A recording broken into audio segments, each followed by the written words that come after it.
अस्सलाम वालेकुम नाजरीन, में गुफरान बिन याकूब कासमी। नाजरीन, उत्तर प्रदेश से आए दिन मुस्लिम लड़कियों के भगवा लव ट्रिप में फंसकर दीन इस्लाम से हाथ धोने और हिंदू जवानों से अपनी असमत खोने के बाद बेयार व मददगार होने की खबरें मुसलसल आ रही हैं।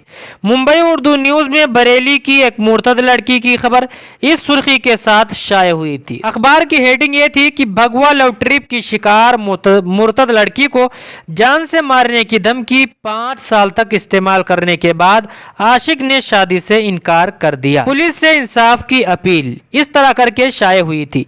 ताज़ा मामला शाजिया का है। ये भी उत्तर प्रदेश की रहने वाली बताई जा रही है। इसके ताल्लुक से समाजी राब्ते की वेबसाइट एक्स पर वीडियो इस कैप्शन के साथ पोस्ट की जा रही है। उत्तर प्रदेश में हिंदू लड़के की मोहब्बत में 8 साल तक मुर्तद होकर इससे शादी की। अब 8 साल बाद मुर्तद शाजिया को उसका हिंदू शौहर छोड़ दिया है। 8 साल तक हवस बुझाता रहा हिंदू नौजवान, फिर बाद में कहा कि मैं किसी और लड़की से शादी कर लिया हूं, तुम अपने घर चली जाओ।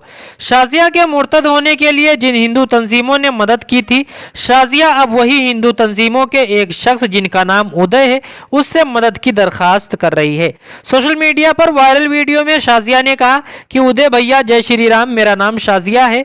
मेरी शादी को 8 बरस हो गए हैं, लेकिन 8 साल बाद मेरा शौहर मुझसे कह रहा है कि तुम घर चली जाओ, क्योंकि उनका दूसरी लड़की से चक्कर चल रहा है और वो ये भी बोल रहे हैं कि उन्होंने उससे शादी कर ली है।